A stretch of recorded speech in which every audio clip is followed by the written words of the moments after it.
50 Cent called Daphne Joy, the mother of his son, not a victim on Sunday. Monday morning, she posted a statement saying she was blackmailed, never consented to being filmed, and that watching what circulated online meant having to, in her own words, rewatch my abuse. The statement has since been deleted, but the internet already read every word, and now one of the loudest voices against Diddy in this entire saga has a very specific problem, because the woman he publicly denied as a victim just described exactly what a victim sounds like.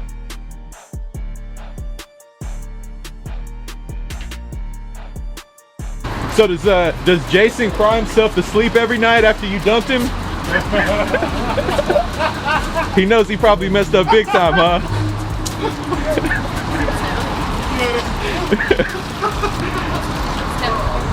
You have to laugh about it. Yeah, it's good. That one right there? Let me tell you who Daphne Joy actually is. Because the coverage of this story has treated her primarily as a footnote, as a name attached to 50 Cent, as a face in someone else's narrative. And that framing is exactly the problem that her statement this morning was trying to correct. Daphne Joy is a model and actress who has been publicly known primarily through her relationship with 50 Cent. They share a son named Sire Jackson, who is currently in middle school. Their relationship ended years ago, but they have remained connected through co-parenting in the public eye. And separately from that relationship, Daphne Joy became connected to Sean Combs, a connection that, according to what she wrote this morning, was not what anyone on the outside could see. She described a relationship built on wanting to make him happy, on wanting to fulfill his desires, on breaking her own boundaries in the process. And she described the state of mind she was in throughout that entire period as not being in her right mind, not momentarily, not occasionally, throughout the entirety of the relationship. Which means when the footage that has been circulating online was allegedly recorded, Joy says she was in a psychological state that she now describes as lost, not free, not willing, lost. And here is the detail that connects everything else in this story. Because Joy testified at Diddy's federal trial last year, 6 days, as an anonymous Jane Doe, describing a relationship with Diddy that she said was coerced and lasted from 2021 until his arrest. She never publicly confirmed she was that Jane Doe, until this morning. And the statement she posted and then deleted removes almost every remaining doubt that she was. But before we get to what she said, we need to talk about what 50 Cent said first, because his post came before her statement. And understanding what he wrote is the only way to understand why she responded the way she did. How did you get that footage of Diddy? I figured most journalists would not disclose their sources. Does he know y'all have this in the doc? I would doubt he knows. Because on Sunday, 50 Cent posted to his Instagram about Daphne Joy. And what he wrote is the reason her statement this morning exists. He said she was not a victim. Those were his words, not a victim. And then he went further. He invoked their son Sire directly. He asked people to imagine his son going to 8th grade and finding out this was his mother. Think about what that post is actually doing. The man who executive produced the most watched Netflix documentary about Diddy's alleged crimes. The man who has spent years publicly positioning himself as the voice of accountability in this saga.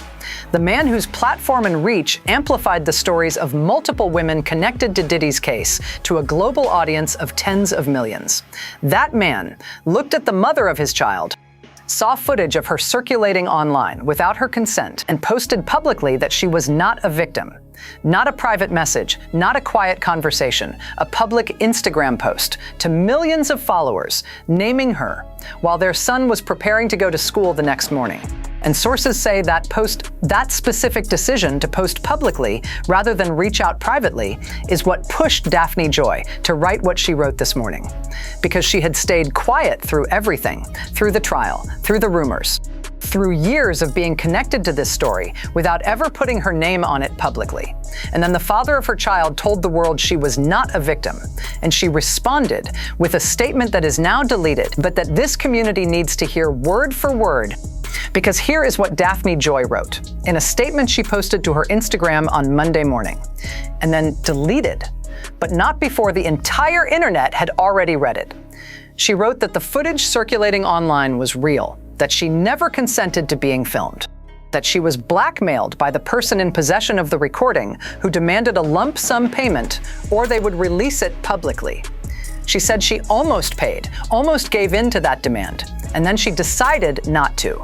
And the moment she did not pay, that person sold the recording to a major media outlet. Think about what that sentence means. Someone in possession of footage of Daphne Joy went to a media company and sold it, and that media company called her before publishing to tell her they had it, and to ask if she had any comment before release. Joy wrote that call was, and these are her words, the first time I ever fainted in my life. She fainted on the phone when a media company told her they had purchased footage of her that she never consented to being filmed in. And here is the part that this community needs to sit with for a moment before we go any further. That media company, when they understood what they had actually purchased, backed off. They did not publish it. They recognized that what they had bought was obtained through an extortion scheme, and they made the decision not to release it.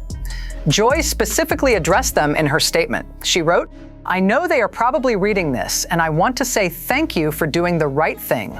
A media company showed more consideration for Daphne Joy in that moment than the father of her child showed on Sunday when he posted publicly that she was not a victim.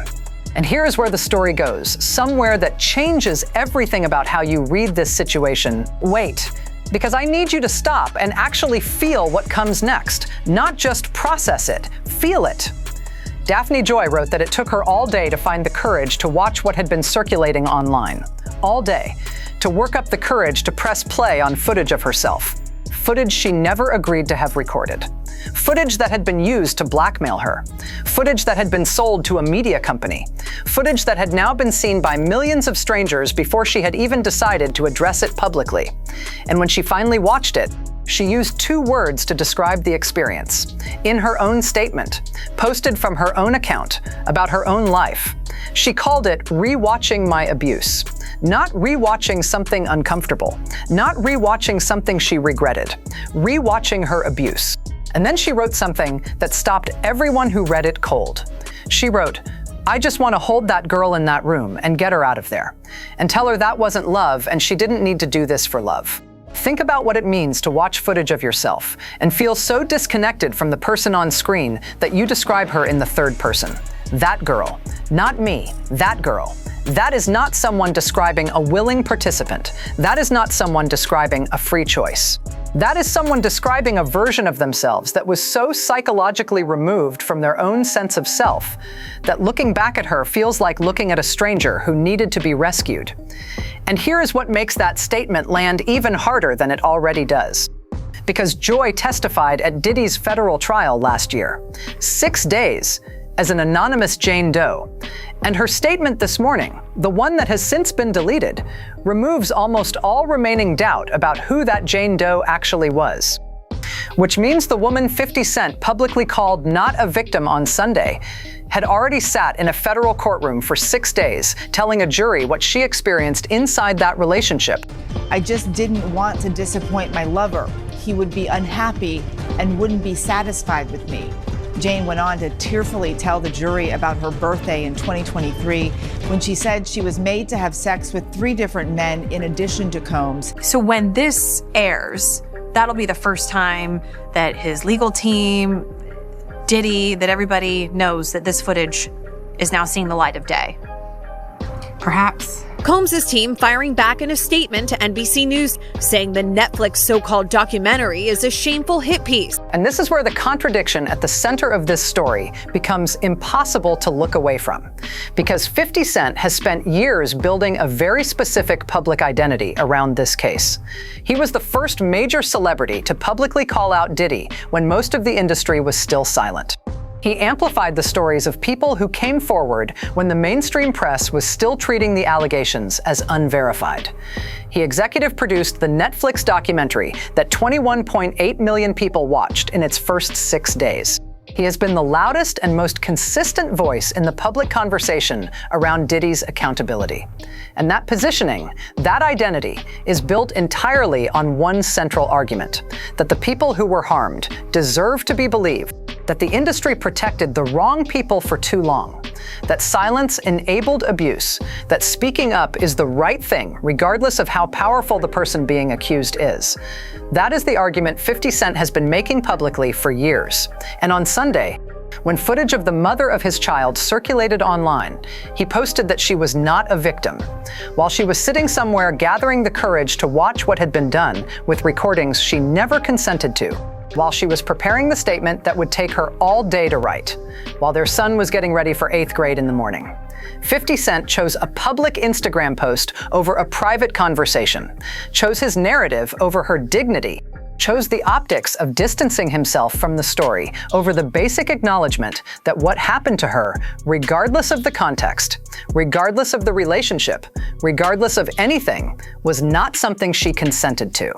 And sitting here watching this unfold from Oslo, that specific choice tells you something about the gap between what people perform publicly around accountability and what they actually practice when accountability requires something personal from them.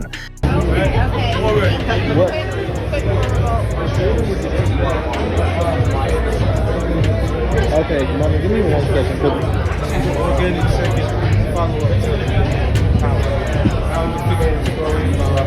Because let's talk about what 50 Cent did when he invoked their son's sire in that post. He asked people to imagine his son going to 8th grade and finding out this was his mother. And on the surface, that reads like a father expressing concern for his child, like a parent processing something painful through the lens of what it means for their family.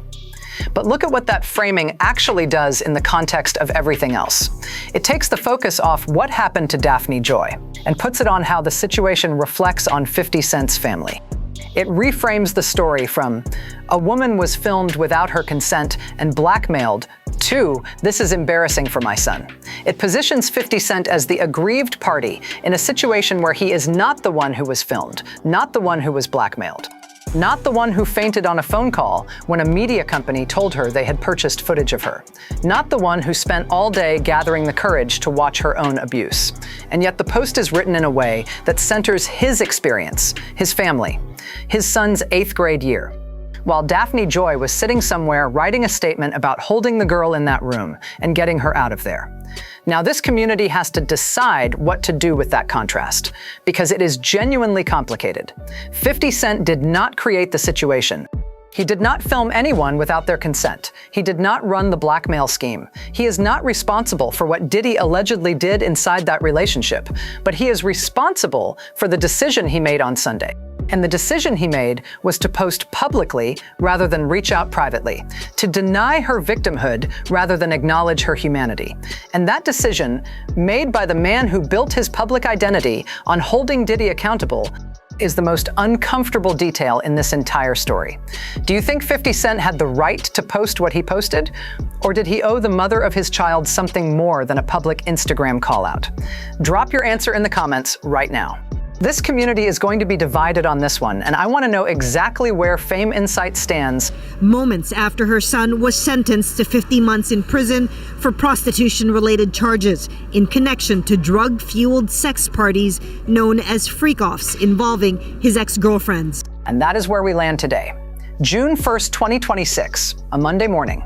Daphne Joy woke up and posted a statement that took everything she had been carrying privately, everything she testified about for 6 days in a federal courtroom as an anonymous Jane Doe, everything she almost paid to keep buried, and put it into words on a public platform, then deleted it.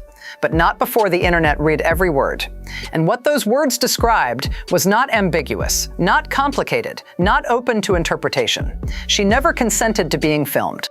She was blackmailed. She almost paid. A media company called her before publishing, and she fainted on the phone. The footage eventually leaked anyway, and watching it meant having to rewatch her own abuse. Those are her words from her account about her own life.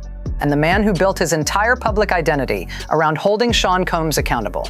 The man whose Netflix documentary reached 21.8 million people in 6 days.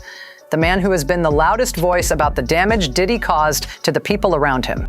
Posted publicly on Sunday that she was not a victim before she had said a single word, before she had posted her statement, before the internet had heard her side of anything, and now the statement is deleted. But this community has read it.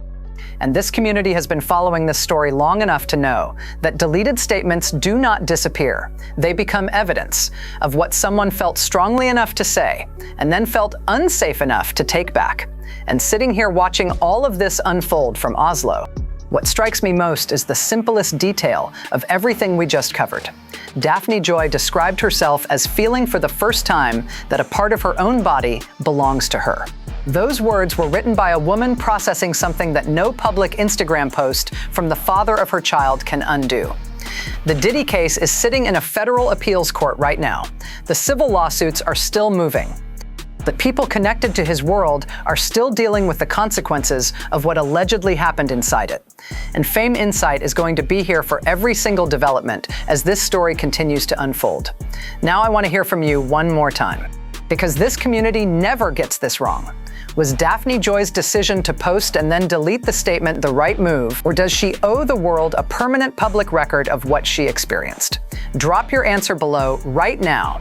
And if you want to understand every legal development in the Diddy case leading up to this moment, our full breakdown is right here on Fame Insight. Everything connects, and if you have been with us, you already know how deep it goes. I will see you there.